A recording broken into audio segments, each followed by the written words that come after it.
Well, okay, so I'm on Facebook Live and I'm on Zoom. So, this will be very interesting. So now I don't know who to look at, but I'm going to look at. But you're here with me, Buffy. So hooray! This is awesome. I figured I'd try it because I'm not Zoom savvy. So the hand set it up for me. Obviously, I needed the hand's help. CJ's here. Hey, CJ, how you doing? Yeah, a couple of people. Kate Reed, who lives in Massachusetts, said that they were getting some really bad thunderstorms coming through. So, It may say up there to admit somebody. If anybody else goes on it, you just have to click yes. oh, okay, it'll say yes, and I just touch it. You have to say admit them. Oh, okay. Okay. Oh, I get to pick who I have on Zoom. Yes. Oh, cool. Okay. Yeah, she told me no on Buffy, but I did it anyway. I'm trying two things at the same time, CJ, so we'll see how it goes. It's like that Saturday Night Live sketch where they do Zoom, and all you see is like the person's toes. That's what this is going to be like. All right. Well, it's going to be fun anyway, but I figured I'd do it this way because I'm making a bunch of simple syrups today. So, Deidre, bye Deidre, hi and bye. Yeah, we'll see you later. Yeah, so I figured I would try it this way, but it's preserved on Facebook Live anyway for people who want to learn. So yeah, the first thing I'm going to do is not even do the simple syrup. That's last. First thing, because I'm really thirsty, is I'm going to make a gin tonica, which is probably the most expensive cocktail that I've ever made. So, and I'll tell you why in just a second. As soon as I get my gin out. I have the stuff in 3 different places. Okay, I'm like hyper prepared except for the gin, so give me a second. I don't know why it's way over here. Okay, so, because it's a really big bottle, so I've got my Bombay Sapphire gin. Hey, Fran. Brooks. All right. Gin tonica. The gin tonica is a really cool cocktail. It's not, it goes way beyond a gin and tonic. So, and I first had one where it was at the Figueroa Hotel in LA. They have a whole gin tonica bar and menu. And it was an amazing cocktail. And a gin tonica is what it's called actually in Spain. They don't drink gin and tonic, they drink gin tonicas. And what it is basically is a gin and a really good quality tonic with a whole bunch of other stuff added to it. So I am going to take my gin and also the thing with the gin tonica is you need to make it like in a tulip glass or like in a big bowl glass. It's not made in the typical Collins type glass. So 1, 2, 3, 4. 1, 2, 3, 4. Okay, so there's about 2.5 ounces of gin. Fever Tree tonic. See, that's another reason why it's expensive. Fever Tree is a little pricier, but this is Mediterranean tonic water, so it's got all kinds of interesting things in it to begin with. I also like their light tonic water. All right, and we're gonna put that on the top, and then the fun begins. To make a gin tonica, you're gonna fill it with all kinds of really cool things. I am filling mine with lemon thyme. I am putting in some pink and green peppercorns. I am putting in a couple pieces of star anise and some cardamom pods. You're totally confused now. This is just, and then I'm going to put in a little bit of grapefruit too.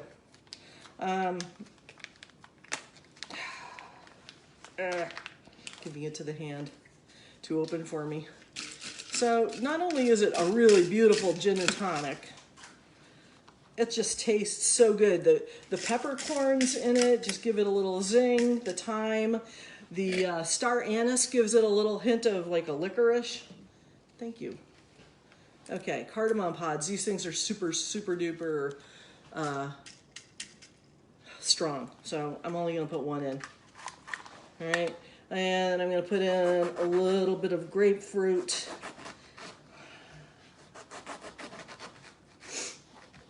Oh, it just smells so delicious.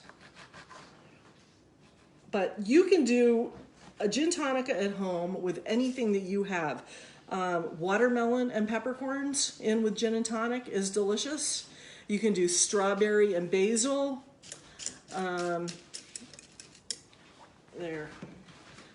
I don't know if you guys can see this to fully appreciate it, but it's just really, really pretty.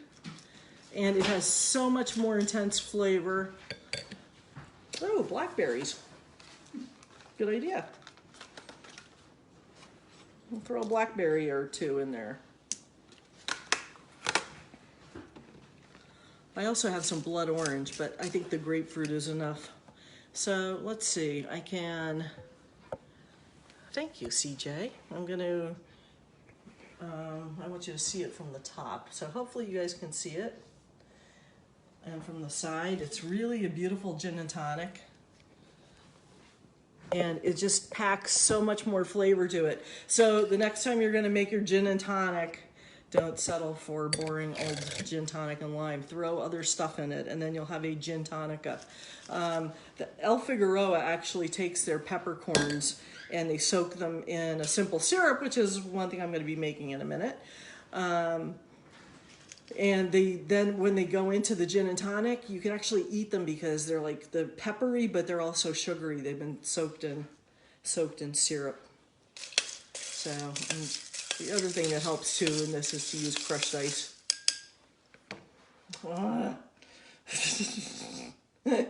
Take it away and then bring it back. I want to taste it. Oh, thank you.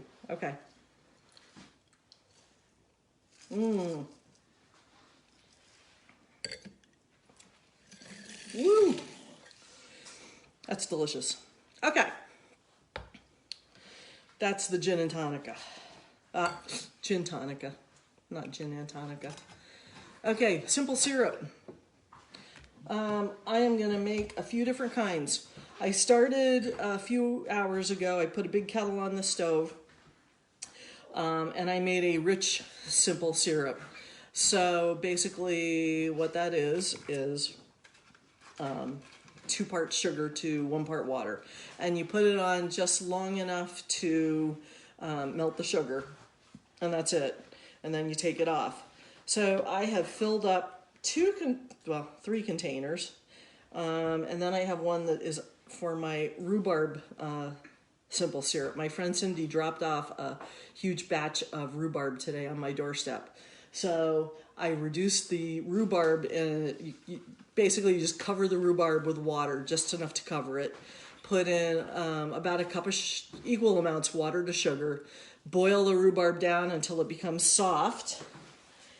And you can either strain it into a mason jar, or I pour it right in because I like the bits of rhubarb. It's fantastic mixed with bourbon.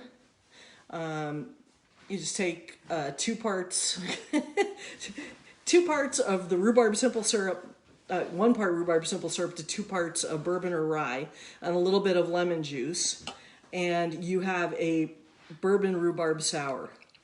So, all right, I am going to put a couple extra chunks in there because the longer it sits in your fridge, the better it's gonna taste. And like I said, you can strain it out or you can leave the bits. But that is all you have to do to make a rhubarb simple syrup. Hey Marilyn, how you doing? Hope life is treating you well. All right, rhubarb simple syrup right there. Now the next one that I'm going to make is a mint simple syrup. I got my baggie full of mint. If you like mojitos in the summer or whatever you like mint in, this way you kill 2 birds with 1 stone. So all you have to do is take your freshly washed mint. It smells so good. All these things are going to be like coming into season pretty soon, so it'll be perfect. So far today, the rhubarb is the only thing I've had that's like totally, well, actually, that's not true. I do have some lavender here that's fresh. So all I'm doing is I'm pushing the mint into my rich simple syrup. And I'm going to let it sit. The stuff will keep forever, so if you have it at the end of the summer, you're still fine. Put it into the simple syrup, push it around, and that's it. You're going to refrigerate it and then use it when you want something that calls for simple syrup and mint. All right. The next one I'm going to make is a lemon lavender simple syrup. This is one of my favorites. This goes great with gin. It goes great with bourbon, and I've got my fresh plant. So I'm going to ignore the ones with the blossoms on them because I don't want those in my simple syrup. I am going to just pluck a few strands of this guy. I already juiced 2 lemons because I like lemon. All right, so I'm going to put, there's these weird little things that are falling from the sky, and they're here all over our patio. So I'm using this in the jar that's only half full. So I'm going to put the lavender bits in my simple syrup, and I'm going to put in the juice of 2 lemons, and yum. And that's it. That is a lavender simple syrup. Lavender lemon simple syrup. Again, there's no shelf life really with these if you're refrigerating them. So if you have a bar fridge, throw them in that. Last but not least is peppercorn syrup. I gotta get my peppercorns. I am just using black peppercorns because they're the cheapest, and hey Mo! It's the cheapest, so therefore I'm using it because spicy is spicy. I am going to put in I'm going to put in enough peppercorns to raise it up to the top. Okay. Eventually they will all sink. And like I said, you can use, you can strain the peppercorns out from the syrup and throw them into a gin tonica. You just don't want the syrup in it. But the peppercorns get really good and soft and slightly sweet. So that really cool looking thing is a peppercorn simple syrup. And anytime you want to spice up a cocktail that calls for, hey Sid, how you doing? Anytime you want to spice up a cocktail, like I will use the pepper simple syrup with tequila to make a spicy margarita. And I will show you one that I've had in my fridge already for like 2 months. This is my jalapeno simple syrup. And the best part about this is after the syrup is gone, the jalapenos taste like candied jalapenos. They are really, really delicious. So I use the jalapeno simple syrup also, especially in margaritas. Let's see. So I've got all these simple syrups, and now I'm going to have to find room in my fridge for them.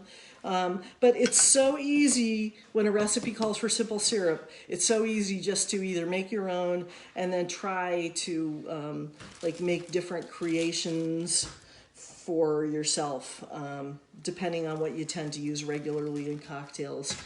I'm trying to think, like in the fall, you can dice up apples and put a little maple syrup in, and you have an apple maple syrup. Yeah, lemon, lime, that's always good. Mint. And there's basically, you're only limited by your imagination. So, my gin and tonica, for those of you who missed it, it is really delicious. Peppercorns, star anise,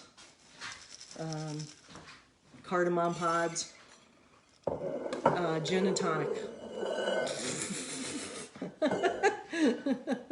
Hey Katie, basic simple syrup recipe. Somebody's trying to tell me something. But I guess we're gonna make something else with bullet rye. Let's see. What, you want a rhubarb? You want a rhubarb sour? Okay. The basic simple syrup recipe. My favorite is to mix. It's 2 to 1. 2 parts of sugar to 1 part water. You can do 1-on-1, but a richer simple syrup, a little more concentrated. It doesn't thin. It doesn't. It doesn't water down your drink as much. And Manhattan. A Manhattan. Are you having a Manhattan, Josh Rosenblatt? He sees the bourbon and he thinks Manhattan. No, if he wants a Manhattan, he can make it himself. Do you want? Okay, all right. We'll make a bourbon rhubarb sour. Oh, that smells so good. And I'm even going to use. Gee, this magically showed up in front of me. It's the giant ice cube. Yeah, so anyways, simple syrup, if you make it 2 parts sugar to 1 part water, it's richer. You don't need to use as much, so it doesn't dilute your drink. I like to use it that way a little better. So, okay, so basically 2 parts of 1, 2, 3, 4. Okay, so there's a couple ounces, 2.5 ounces. A spoon. I'm just going to take the rhubarb syrup right out of my stove pot here. And since I know that the hand doesn't like things to be overly sweet, I'm not putting in a lot of stuff. So that, well, lemon juice. I don't have any lemon juice. Come on, get me some lemon juice. What are you making today in Maine? Buff? Yeah, I'm here. I had muted myself. Oh, that's okay. You making anything to drink? Well, Laura made painkillers. Painkillers. She's got to watch it. Those things are deadly. Yes, we learned that last night. I got to squeeze a little bit of. Yeah. Oh, yeah? And orange juice and water. Uh-huh. For those of you on Facebook, I'm simultaneously running Zoom happy hour. So I figured I'd give it a shot. I may try Zoom again. I'm not sure. I was kind of looking for more, a little interaction, you know. Okay, so there is 2 ounces of rye, probably a 1/2 ounce of rhubarb simple syrup, and a dash of lemon juice. What do you think?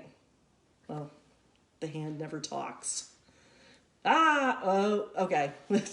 Jerk. Can I try a sip?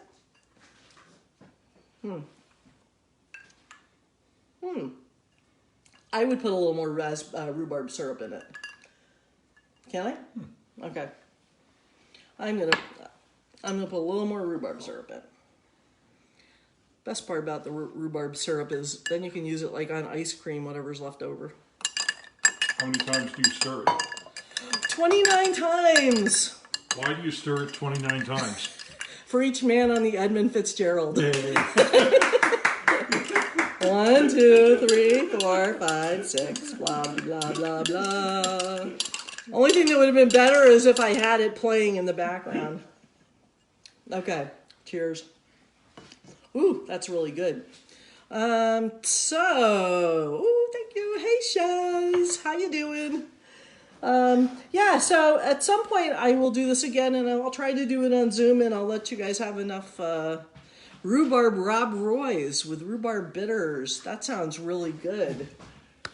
Why, look, I happen to have rhubarb bitters too. I have to, I have not tackled making bitters. I like to make shrubs, and I like to make simple syrups. But, bye, Mo. But I have not tackled bitters yet. They're another whole animal. So, all right, so I've got all my simple syrups now, and I'm going to go cap them and hoard them. And Buff, I'll talk to you later. Have fun with your. Bye. I will let everybody know. Oh, hey Cindy. Okay, so you'll be able to rewind this, but my rhubarb supplier just showed up. My rhubarb simple syrup, I already made it, and I used it in a bourbon rhubarb sour. You will love it, and you'll hear all about it. I gave you credit for it. Thank you. Okay, so that's it for me. Yeah, I'll give you guys more notice the next time, because this was just kind of like, I'm making simple syrup. I might as well be useful. So I will talk to y'all later. Facebook people, bye. Bye. Bye. Bye, Buff. Bye, Sydney. Bye, Laura.